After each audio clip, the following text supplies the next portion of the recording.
नमस्कार. आज कार्यकर्त्याच्या अविरत मेहनतीला फळ मिळालंय.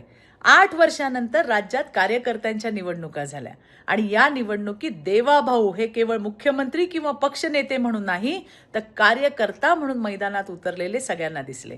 48 सभा प्रत्यक्ष घेतल्या, कित्येक महानगरपालिकांमध्ये व्हिडिओद्वारे भाषणं पाठवली. कार्यकर्त्याच्या निवडणुकीसाठी स्वतःला झोकून देणारा आमचा नेता.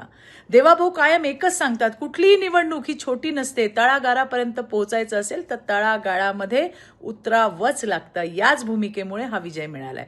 पण लक्षात ठेवा, हा तर फक्त छोटा ट्रेलर आहे. महानगरपालिकेच्या निवडणुकीत देखील भाजपाचाच, महायुतीचाच विजय होणार आहे आणि भाजपा हा सर्वात मोठा पक्ष असेल यात शंका नाही.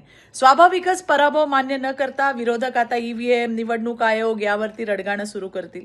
पण वस्तुस्थिती अशी आहे की विरोधी पक्षाच्या मोठ्या नेत्यांनी साध्या सभा सुद्धा घेतल्या नाही, प्रचार केला नाही आणि अनेक ठिकाणी उमेदवारांना वाऱ्यावर सोडून दिलं. यावरूनच जनतेला भारतीय जनता पार्टी आणि भारतीय जनता पार्टीच्या नेत्यांवर विश्वास दाखवला. त्यांना देखील फरक स्पष्ट दिसून आला. कार्यकर्त्यासाठी आणि जनतेसाठी झटणारा नेता म्हणजे देवेंद्र फडणवीस आणि कार्यकर्त्यांचा केवळ आपल्या निवडणुकीसाठी वापर करणारी आणि निवडणूक झाली की जनतेकडे पाठ फिरवणारी ती मविया.